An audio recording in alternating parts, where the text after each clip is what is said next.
যেদিন আমি আমার সহজ সরল স্বামীকে ছেড়ে একটা হ্যান্ডসাম স্টাইলিশ ছেলের সাথে পালিয়ে আসলাম, তখন আমার ছেলের বয়স ছিল মাত্র 3 বছর। সেদিন রাতেও আমার ছোট্ট ছেলেটা আমার বুকের উপর মাথা রেখে ঘুমিয়েছিল। ওর কপালে একটা চুমু খেয়ে আমি ধীরে ধীরে উঠে দাঁড়াই। আলমারি খুলে স্বামীর দেওয়া গহনাগুলো আর তার কষ্ট করে জমানো কিছু টাকা ব্যাগে ভরি। তারপর নিঃশব্দে দরজা খুলে বেরিয়ে যায় নতুন জীবনের স্বপ্নে। আমি ভাবছিলাম এবার বুঝি সত্যিকারের সুখ আমার দরজায় কড়া নাড়বে। আমার স্বামীর নাম ছিল আকাশ।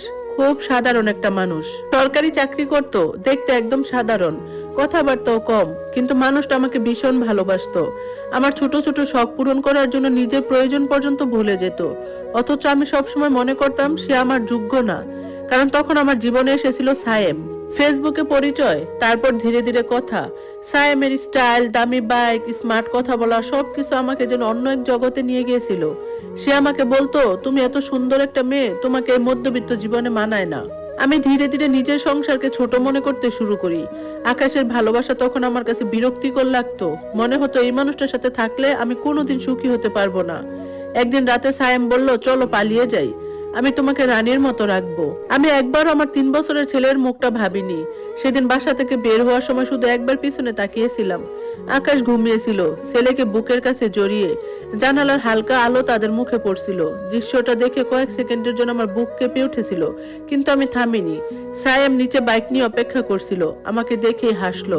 অবশেষে তুমি শুধু আমার হলে। আমি বিশ্বাস করেছিলাম এটাই ভালোবাসা। প্রথম কয়েকদিন সত্যিই স্বপ্নের মতো কেটেছিল। আমরা কক্সবাজারে ঘুরতে গেলাম। দামি হোটেল, রেস্টুরেন্ট, নতুন জামা কাপড়, সবকিছু দেখে মনে হচ্ছিল আমি ঠিক সিদ্ধান্তই নিয়েছি। কিন্তু 1 মাস যেতে না যেতেই সব বদলাতে শুরু করলো। সায়েম আগের মতো সময় দিত না, সারাক্ষণ ফোন নিয়ে ব্যস্ত থাকতো। মাঝে মধ্যে রাত করে বাসায় ফিরতো। আমি কিছু জিজ্ঞেস করলে বিরক্ত হতো। একজন সাহস করে বললাম, তুমি আগের মতো আমাকে ভালোবাসো না কেন? সে ঠান্ডা গলায় বলল, ড্রামা করো না তো। সেদিন প্রথমবার আমার বুকের ভিতর অদ্ভুত ভয় কাজ করলো। এরপর ধীরে ধীরে আমি বুঝতে পারলাম সায়েমের আসল চেহারা অন্যরকম। সে আমার আনা টাকাগুলো খুব দ্রুত খরচ করতে লাগলো। আমার গহনাগুলো একে একে বিক্রি করে দিল ব্যবসার কথা বলে, কিন্তু কোনো ব্যবসায়ী চোখে পড়লো না। একদিন দুপুরে আমি ওর ফোনে অন্য একটা মেয়ের ছবি দেখি। মেয়েটার সাথে ওর অন্তরঙ্গ চ্যাটও ছিল। আমি কাপা গলায় বললাম, এই মেয়ে কে? সায়েম বিন্দুমাত্র ভয় না পেয়ে সিগারেট ধরিয়ে বলল, আমার লাইফে কে থাকবে সেটা তোমাকে বলতে হবে? আমি হতবাক হয়ে তার দিকে তাকিয়েছিলাম। যে মানুষটার জন্য আমি আমার নিজের সংসার, নিজের সন্তান, নিজের সম্মান সব ছেড়ে এসেছি, সেই মানুষটা আজ আমাকে বোঝা ভাবছে। সেদিন রাতে প্রথমবার আমার ছেলের কথা খুব মনে পড়লো। ভাবছিলাম এখন হয়তো ঘুমানোর আগে মা বলে কাঁদে, হয়তো আকাশ তাকে কোনোভাবে শান্ত করে ঘুম পাড়ায়। আমার বুকটা হঠাৎ ভীষণ ভারী হয়ে উঠলো। আমি চুপচাপ বারান্দায় গিয়ে দাঁড়ালাম। দূরের আলো ঝাপসা লাগছিল, মনে হচ্ছিল আমি নিজের হাতে নিজের জীবনটা নষ্ট করে ফেলেছি। ঠিক তখনই পেছন থেকে সায়েমের কণ্ঠ শুনলাম, শোনো, কাল থেকে তোমাকে একটা কাজ করতে হবে। আমি ঘুরে তাকালাম, কি কাজ? সে ধীরে ধীরে ধোঁয়া ছাড়তে ছাড়তে বলল, টাকা শেষ, এখন তোমাকে ইনকাম করতে হবে। তার চোখের চাহনি দেখে আমার শরীর ঠান্ডা হয়ে গেল। আমি বুঝতে পারলাম আমি ভয়ঙ্কর এক ফাঁদে পা দিয়েছি। সায়েমের কথাগুলো আমার কানে বিষের মতো বিঁধলো। ইনকাম করতে হবে মানে কি? আমি অস্ফুট স্বরে বললাম, আমি কি কাজ করব সায়েম? আমি তো কোনোদিন চাকরি করিনি। সায়েম একটা কুৎসিত হাসি দিল। সেই হাসিতে আর যাই হোক ভালোবাসা ছিল না। সে আমার খুব কাছে এসে দাঁড়ালো। তার গায়ের উৎকট তামাটে গন্ধ আমার দম বন্ধ হয়ে আসছিল। সে আমার চিবুকটা চেপে ধরে বলল, চাকরি করতে কে বলছে? আমার কিছু বন্ধু আছে, বেশ বড় লোক, তাদের সাথে একটু সময় কাটাবে, ডিনারে যাবে, ব্যাস, তাতে মোটা টাকা আসবে। আমার পায়ের নিচ থেকে যেন মাটি সরে গেল।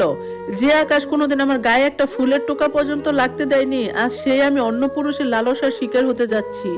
সায়েমের হাতটা ঝাড়া দিয়ে সরিয়ে আমি চিৎকার করে উঠলাম, সি সায়েম, তুমি এই কথা বলতে পারলে? আমি তোমাকে ভালোবেসে সব ছেড়ে এসেছি। সায়েম হা হা করে হেসে উঠলো, ভালোবাসা? ওসব তো ডাস্টবিনে ফেলে দিয়েছি। যেদিন তুমি তোমার 3 বছরের ছেলেকে ফেলে আমার বাইকে উঠেছিলে, যে নারী নিজের সন্তানকে ভালোবাসতে পারেনি সে আবার সতীপনা দেখাচ্ছে। সেদিন রাতে সায়েম আমাকে ঘরে বন্দি করে রেখে বাইরে চলে গেল। আমি ঘরের অন্ধকার কোণে বসে ফুপিয়ে ফুপিয়ে কাঁদতে লাগলাম। আজ আকাশের সেই সাধারণ চেহারাটা আমার চোখের সামনে বারবার ভেসে আসছিল। আকাশ হয়তো এখন ডিউটি থেকে ফিরছে, হয়তো অভ্যস্ত হাতে ছেলেটাকে খাইয়ে দিচ্ছে। ছেলেটা কি এখনো মাঝরাতে উঠে মামা বলে চিৎকার করে? আকাশ আকাশ কি আমাকে এখনো ঘৃণা করে, নাকি সে জানতো এই মরিচিকের পেছনে ছুটে আমি একদিন এভাবেই নিঃস্ব হব? পরের দিন দুপুরবেলা সায়েম দুজন অচেনা লোককে নিয়ে বাসায় ফিরলো। তাদের চোখের চাহনি ছিল ক্ষুধার্ত নেকড়ের মতো। সায়েম তাদের সামনে আমাকে বলল, রেডি হয়ে নাও, এদের সাথে তোমাকে যেতে হবে। আমি শক্ত হয়ে দাঁড়ালাম, বললাম আমি কোথাও যাব না। দরকার হলে আমি রাস্তায় ভিক্ষা করব, তবু তোমার এই নোংরাও খেলায় আমি পা দেব না। সায়েম তেড়ে এসে আমার চুলের মুঠি ধরলো, বসিয়ে একটা চড় মারলো গালে। আমি সিটকে ফ্লোরে পড়ে গেলাম, ঠোঁটের কোণ দিয়ে রক্ত গড়িয়ে পড়ছে। সে নিচু হয়ে আমার কানে কানে বলল, পালাবার পথ তুমি নিজেই বন্ধ করেছো, এখন চিৎকার করলে কেউ আসবে না, পুলিশে যাবে, নিজের ইজ্জত তো আগেই বিক্রি করে এসেছো। লোক দুটো সোফায় বসে হাসছিল।